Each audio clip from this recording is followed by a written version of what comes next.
Hello friends, welcome to my YouTube channel Samrat education. दोस्तों, आज की इस वीडियो में आप लोगों को AG 308 environmental studies and disaster management का 5 से 7 मोस्ट इम्पॉर्टेंट लॉन्ग क्वेश्चन कराने वाला हूं, जो कि आपके एग्जाम के लिए बहुत ही महत्वपूर्ण है। और एक क्वेश्चन पिछले एग्जाम पूछे गए क्वेश्चन है। तो चलिए स्टार्ट करते हैं। जिसमें पहला क्वेश्चन है, प्राकृतिक संसाधन क्या होता है? प्राकृतिक संसाधन की समस्या लिखिए। तो प्राकृतिक संसाधन क्या होता है दोस्तों? कि प्रकृति द्वारा निःशुल्क रूप से हमें जो भी वस्तुएं प्रदान की गई हैं, जो भी वस्तुएं मिलती हैं, उसे हम प्राकृतिक संसाधन कहते हैं। जैसे दोस्तों, हमें हवा मिल रहा है, ऑक्सीजन मिल रहा है, ये एक प्राकृतिक संसाधन है। टाइम पे दोस्तों हम लोगों को धूप मिल जा रही है, वो भी एक प्राकृतिक संसाधन है। पेड़ दोस्तों, यह भी एक प्राकृतिक संसाधन है। बारिश होती है, वह भी एक प्राकृतिक संसाधन है। मतलब हम कह सकते हैं कि प्रकृति द्वारा निःशुल्क प्रदान की गई वस्तुएं प्राकृतिक संसाधन कहलाती हैं। इनका हम कोई पैसा नहीं देते। ऑक्सीजन लेते हैं लेकिन इसका कोई पैसा नहीं देते हैं। धूप लेते हैं लेकिन इसका कोई पैसा नहीं देते हैं। बारिश होती है लेकिन इसका हम लोग कोई पैसा नहीं देते हैं। तो ये हमें प्रकृति द्वारा निःशुल्क रूप में प्रदान की गई वस्तु है, या प्रकृति द्वारा निःशुल्क रूप में प्रदान की गई हमारे लिए एक वरदान है दोस्तों, जिससे हम क्या कहते हैं? प्राकृतिक संसाधन कहते हैं। तो इसी को त्रिवेदी एवं सुंदरसान ने क्या बताया है, उसको देखते हैं। तो त्रिवेदी एवं सुंदरसान के अनुसार हमारे प्राकृतिक पर्यावरण का कोई भी अंग, जैसे भूमि, जल, वायु, खनिज, वन, चारागाह, वन्य जीव, कीट और यहाँ तक कि मनुष्य आबादी, जिससे मनुष्य का कल्याण होता है, उसे हम प्राकृतिक संसाधन कह सकते हैं, उसे नेचुरल रिसोर्सेस कहते हैं। त्रिवेदी एवं सुंदरसान ने क्या बताया कि हमारे प्राकृतिक पर्यावरण का कोई भी अंग हो, जैसे भूमि, जल, वायु, खनिज, वन, चारागाह, वन्य जीव, कीट और यहाँ तक कि मनुष्य आबादी, जिससे मनुष्य का कल्याण होता है, प्राकृतिक संसाधन कहलाता है। तो उम्मीद करते हैं आप लोग प्राकृतिक संसाधन क्या होता है समझ गए होंगे। अब देखते हैं प्राकृतिक संसाधन की समस्या क्या है। तो प्राकृतिक संसाधन की सबसे बड़ी समस्या है दोस्तों, वायु प्रदूषण, जल प्रदूषण और बढ़ रहे पानी की कमी। जो दोस्तों जल है, उसका भूजल टेबल जो है दोस्तों, वह नीचे गिर रहा है। और दोस्तों वनों की गुणवत्ता खराब हो रही है, जैव विविधता का नुकसान और मिट्टी का क्षरण, ये सब दोस्तों मुख्य रूप से प्राकृतिक संसाधन की समस्या है, नेचुरल रिसोर्सेज की समस्या है। अब दोस्तों एक ग्लोबल वार्मिंग आ गई है, अभी एक प्राकृतिक समस्या ही है। चलिए देखते हैं प्राकृतिक संसाधन की समस्या क्या है। तो वायु प्रदूषण, बढ़ रही पानी की समस्या, गिरते भूजल टेबल, जल प्रदूषण, संरक्षण और वनों की गुणवत्ता, जैव विविधता के नुकसान और मिट्टी का क्षरण प्रमुख पर्यावरणीय मुद्दों में से कुछ भारत की प्रमुख समस्या है। तो क्या क्या? वायु प्रदूषण, बढ़ रही पानी की कमी, गिरते भूजल टेबल, जल प्रदूषण, संरक्षण और वनों की गुणवत्ता, जैव विविधता के नुकसान और मिट्टी का क्षरण, ये सब दोस्तों प्रमुख पर्यावरणीय मुद्दों में से हैं। भारत की जनसंख्या वृद्धि पर्यावरण के मुद्दों और अपने संसाधन के लिए दबाव समस्या को बढ़ाते हैं। इससे पहले दोस्तों मैंने environmental studies and disaster management का एक बहुत ही अच्छा क्लास कराया है, जिसमें दोस्तों एक पूरा पेपर मैंने सॉल्व कराया है। उसका भी लिंक मैं डिस्क्रिप्शन में दे दूंगा, आप लोग उसको जरूर देखिएगा। तो दोस्तों यही था प्राकृतिक संसाधन की समस्या, और प्राकृतिक संसाधन क्या होता है उसको भी आप लोगों ने देख लिया। अब देखेंगे इडैफिक फैक्टर क्या होते हैं, मृदीय कारक कौन कौन से। दोस्तों एग्जाम पूछता है 1 नंबर में, और बहुत बार पूछा है। तो इडैफिक फैक्टर पूछ दिया, मृदीय कारक तो खनिज पदार्थ, मिट्टी और पानी, दोस्तों ये सब मृदा कारक हैं। कार्बनिक पदार्थ, मिट्टी और हवा, तो यही सब इडैफिक फैक्टर या मृदीय कारक जिसे कहते हैं वह है। आगे चलते हैं, रेडिएशन पॉल्यूशन, विकिरण प्रदूषण जिसे कहते हैं दोस्तों, या रेडियोधर्मी प्रदूषण जिसे कहा जाता है। तो रेडिएशन दोस्तों बहुत खतरनाक होता है, सबको पता है कि रेडिएशन जो होता है उससे बहुत ही ज़्यादा खतरा होता है। परमाणु बम जो दोस्तों होता है, उसमें भी दोस्तों रेडिएशन का ही प्रयोग किया जाता है। रेडिएशन से ही क्या किया जाता है, रेडिएशन के संपर्क में लोग आ जाते हैं, जिसके बाद से उन्हें दिखना बंद हो जाता है, या हाथ पैर काम नहीं करता। तो दोस्तों ये सब रेडिएशन के कारण ही होता है। अब तो दोस्तों रेडिएशन के कारण चिड़िया को बहुत ज़्यादा नुकसान होता है, उनके हार्ट पर दोस्तों डायरेक्ट अटैक करता है रेडिएशन। तो देखते हैं रेडिएशन पॉल्यूशन क्या होता है। जब वायुमंडल में रेडियोधर्मी पदार्थों का उत्सर्जन, मतलब दोस्तों रेडिएशन मैटर, जब वायुमंडल में रेडियोधर्मी पदार्थों का उत्सर्जन अधिक मात्रा में होने लगता है, तो उसका रेडियोधर्मी प्रदूषण के नाम से जाना जाता है। जब वायुमंडल में रेडियोधर्मी पदार्थों का उत्सर्जन अधिक मात्रा में होने लगता है तो उसको रेडियोधर्मी प्रदूषण के नाम से जाना जाता है। दोस्तों ये सब जितने टावर लग रहे हैं इन सभी से रेडिएशन फैलता है, लेकिन बहुत कम मात्रा में रहता है इसलिए पता नहीं चलता। यदि यही अधिक मात्रा में हो जाएगा, अधिक रेडियोधर्मी पदार्थ का उत्सर्जन होने लगेगा तो उसी को रेडिएशन पॉल्यूशन कहते हैं। तो रेडियोधर्मी प्रदूषण का प्रभाव जिन जंतुओं और पर्यावरण, मानव, जलीय जीव आदि पर पड़ता है, इसका दोस्तों जो होता है रेडियोधर्मी, इसका प्रभाव जीव जंतु, पर्यावरण, मानव, जलीय जीव आदि पर पड़ता है। एक नाभिकीय विस्फोट में इलेक्ट्रॉन प्रोटॉन कणों के साथ अल्फा, बीटा और गामा किरणें भी निकलती हैं। एक नाभिकीय विस्फोट जब होता है दोस्तों, उसमें इलेक्ट्रॉन, प्रोटॉन और न्यूट्रॉन कणों के साथ अल्फा, बीटा और गामा किरणें भी निकलती हैं। इनके द्वारा कोशिकाओं के अंदर उपस्थित गुणसूत्रों के जीन्स में उत्परिवर्तन हो जाता है, म्यूटेशन हो जाता है। तो दोस्तों ये था रेडिएशन पॉल्यूशन। रेडिएशन पॉल्यूशन का प्रभाव किस पर पड़ता है? जीव जंतु, पर्यावरण, मानव, जलीय जीव आदि पर पड़ता है। इसके बाद दोस्तों बाढ़। बाढ़ क्या होता है? बहुत एग्जाम बार बार पूछता है, फ्लड जिसे कहते हैं। तो दोस्तों बाढ़ आप सभी लोगों ने देखा होगा कि विशाल भूमि क्षेत्र के जल भर जाने को बाढ़ कहते हैं। जब दोस्तों जहां भी देखेंगे आप लोगों को पानी ही दिखेगा तो इसी को बाढ़ कहते हैं। मतलब कहने का विशाल भूमि क्षेत्र के जल भर जाने को बाढ़ कहते हैं। यह दोस्तों एक प्राकृतिक आपदा होती है। जो बाढ़ होती है यह भी एक प्राकृतिक आपदा होती है, जो बहुत अधिक बरसात जब तेज होती है और जब बांध टूट जाते हैं तब यह बाढ़ आती है। तो चलिए देखते हैं। तो विशाल भूमि क्षेत्र के जल भर जाने को बाढ़ कहते हैं। यह भी एक प्राकृतिक आपदा है। हमें पता है कि आप लोग एग्जाम में बनाकर लिख देंगे बाढ़ आएगा तो, लेकिन फिर भी मैं बता रहा हूँ कि आप लोग थोड़ा सटीक लिखिए। तो अत्यधिक तीव्र वर्षा वाले बांधों को ढहने आदि कारणों से बाढ़ की स्थिति पैदा होती है। क्योंकि दोस्तों जब बांध टूट जाता है तो दूसरे गांव का पानी भी एक दूसरे गांव में चला जाता है। तो ये है बाढ़। बाढ़ इसी को कहते हैं कि विशाल भूमि क्षेत्र के जल भर जाने को बाढ़ कहते हैं। इसका प्रभाव कहाँ पे पड़ता है? तो इससे कृषि का विनाश हो जाता है। दोस्तों जो हमारी फसलें होती हैं बाढ़ आने से वो नुकसान हो जाती है, पानी में डूबकर खत्म हो जाती हैं। वनस्पति का विनाश हो जाता है, पेड़ पौधे दोस्तों सूख जाते हैं, मृदा का कटन अपरदन हो जाता है, मृदा बहुत ज्यादा बह जाती है, दलदल का निर्माण हो जाता है, आवासीय भाग नष्ट हो जाते हैं। दोस्तों बाढ़ में बहुत से घर डूब जाते हैं और गिर जाते हैं, तो आवासीय भागों भी नष्ट हो जाते हैं। मनुष्य, पशु पक्षियों की अकाल मृत्यु हो जाती है। मनुष्य दोस्तों बाढ़ में बह जाते हैं, पशु पक्षी पक्षियों के दोस्तों घोंसले गिर जाते हैं जिससे वो उनकी भी मृत्यु हो जाती है। और मनुष्य भी दोस्तों पानी में बह जाते हैं। तो मनुष्य, पशु पक्षी और पक्षियों की अकाल मृत्यु हो जाती है बाढ़ के कारण। बाढ़ के बाद विभिन्न बीमारियों का उद्भव होता है। दोस्तों बाढ़ के पानी से दोस्तों बहुत सी बीमारियां फैलती हैं, जिससे दोस्तों बीमारियों का उद्भव होता है। बाढ़ से लगभग प्रत्येक साल दोस्तों मापा गया है कि 8,850 मिलियन रुपए की वार्षिक क्षति होती है। बाढ़ से प्रतिवर्ष लगभग 8,850 मिलियन रुपए की क्षति होती है। अब देखेंगे बाढ़ को रोकने के उपाय। बाढ़ को कैसे रोका जा सकता है? तो वनों के संरक्षण एवं विकास करके दोस्तों बाढ़ को रोका जा सकता है। मृदा अपरदन को रोकने का उपाय करना चाहिए हमें।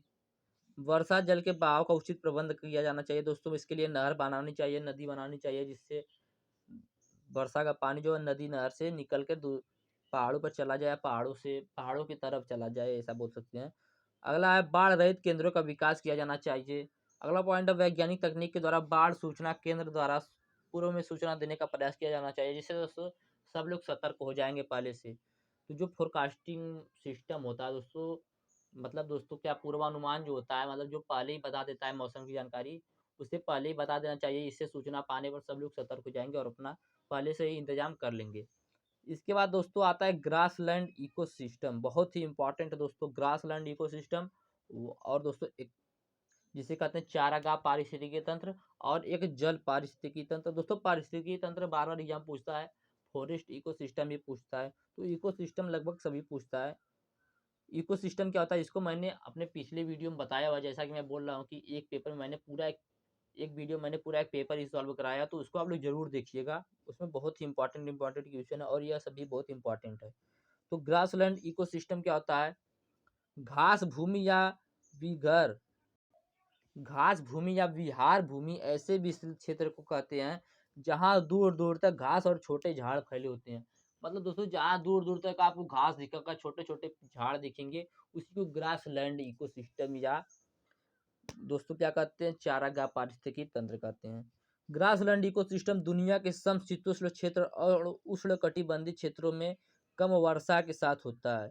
यह पेड़ों के विकास के लिए उपयुक्त मिट्टी और जलवायु की स्थितियों के साथ अक्षांश और भूभाग को कवर करता है।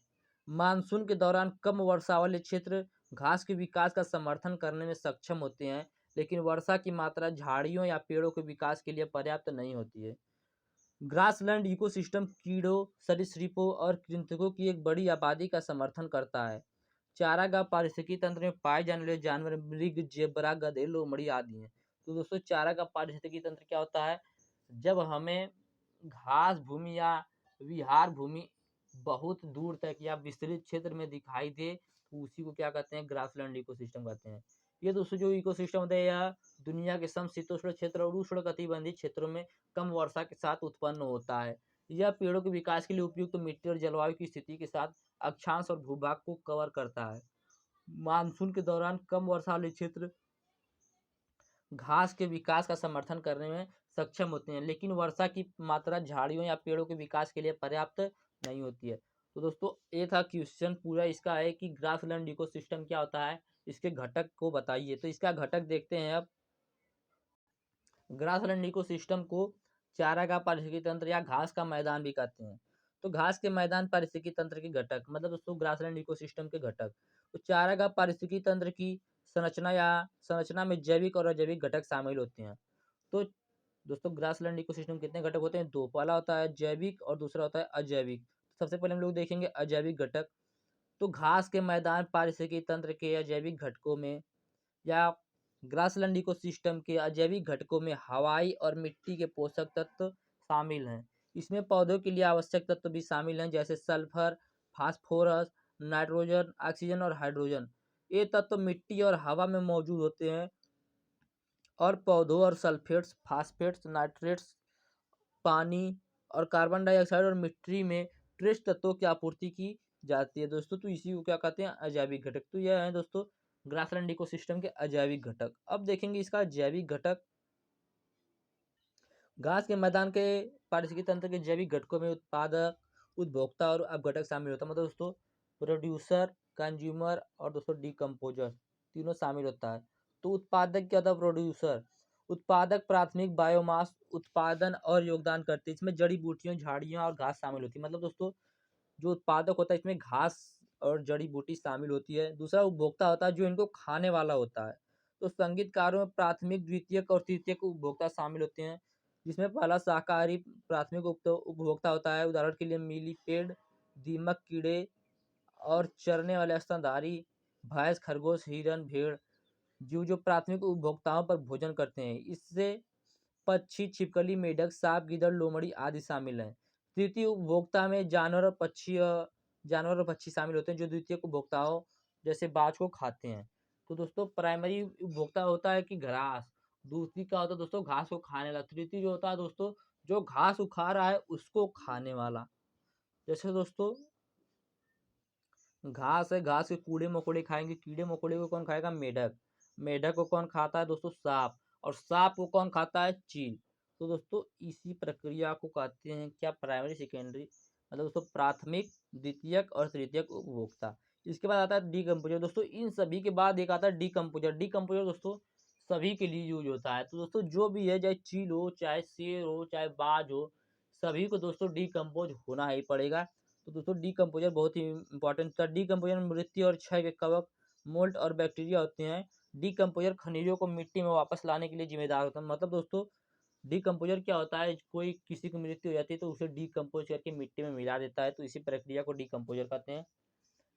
तो यदि आपसे पूछ दिया कि प्राथमिक उपभोक्ता क्या होता है, सेकेंडरी उपभोक्ता और दोस्तों तृतीयक उपभोक्ता क्या होता है, तो दोस्तों प्राथमिक उपभोक्ता क्या होता है? घास। द्वितीय क्या होता है? घास को खाने वाला। तृतीय क्या होता है? जो घास को खा रहा है उसको खाने वाला। डिकम्पोजर क्या होता है? इन सभी को गलाकर या नष्ट करके मिट्टी में मिलाने वाले को क्या कहते हैं? डिकम्पोजर कहते हैं।